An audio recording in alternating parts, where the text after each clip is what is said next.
All right, let's jump right in. Have you ever noticed in the Quran how two chapters, the sun and the night, are placed right next to each other? Well, it turns out that's no accident. We're going to see how they're actually one single, incredibly powerful lesson, just told in two parts.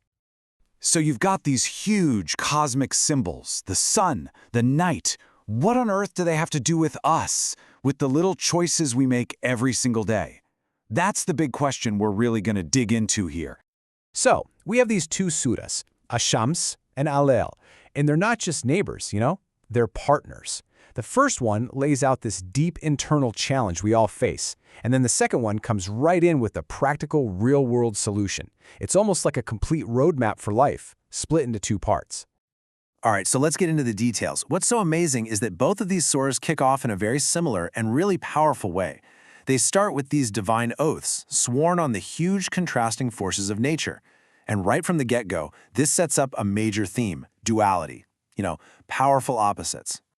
And you can see this parallel structure so clearly right here. Surah Ash-Shams, the sun, it swears by, well, the sun, the moon, the day, the night. Then you look right next door to Surah Al-Layl, the night, and what does it do? It swears by the night, the day, and even by the creation of male and female.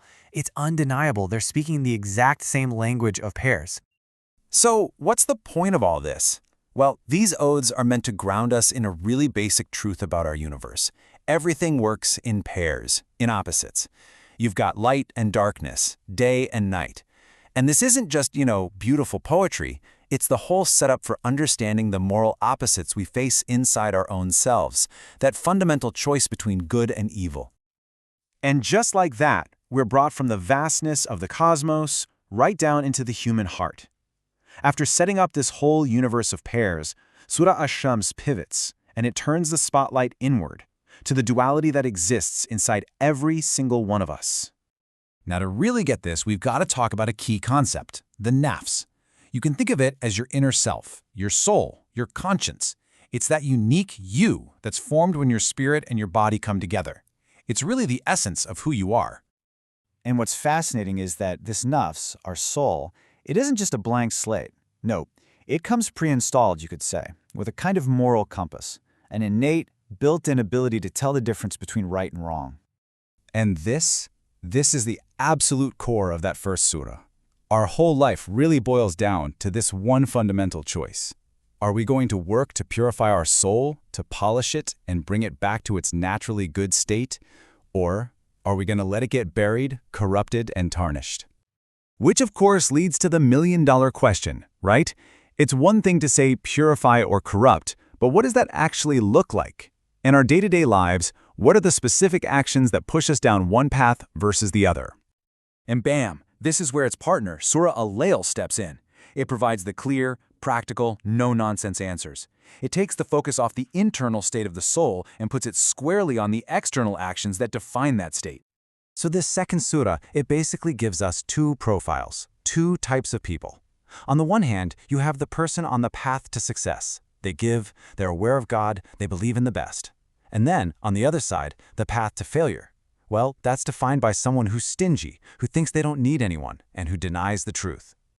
And look, this path of corruption, it's not about making one little mistake. It's a whole pattern of behavior. It's about feeding the ego. It's a mindset of greed, of just not caring about other people, and kind of seeing yourself as the center of the whole universe.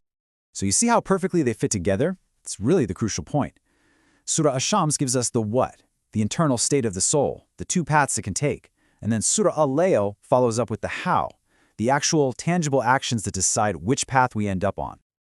And believe me, these choices have real consequences. This isn't just some abstract philosophical idea. These actions literally pave the road ahead of us, guiding us toward a life that's either made easy or one that's made much, much harder. Surah Al-Layl makes two very direct promises. For the person who gives, who acts righteously, their path forward will be ease towards ease itself. But for the person who is greedy and denies the truth, well, their path to difficulty will also be made easy for them. It's like a self-reinforcing cycle, pulling them further and further down that road. So in the end, it all comes back to this one powerful number, 2. Remember those cosmic oaths?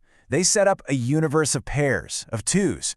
And that duality is perfectly mirrored in our own lives. We have two paths, two sets of actions, and two totally different destinies. Okay, let's wrap this all up. When you step back and look at them side by side, it becomes so clear. These aren't two separate lessons at all. They're two halves of one single, seamless, and complete message about what it means to be human. You can almost see it as a three-step process. Step 1, Surah Ash-Shams, the sun. It lays out the problem, that internal struggle of the soul. Then, Step 2, Surah Al-Layl, the night. It gives us the solution, the external actions, to give or to withhold. And that leads directly to Step 3, the outcome. Our actions shape our destiny, leading us toward ease or toward difficulty. And there's such a beautiful metaphor here, using their very names. It's like the bright light of the sun reveals the choice, making those two paths crystal clear.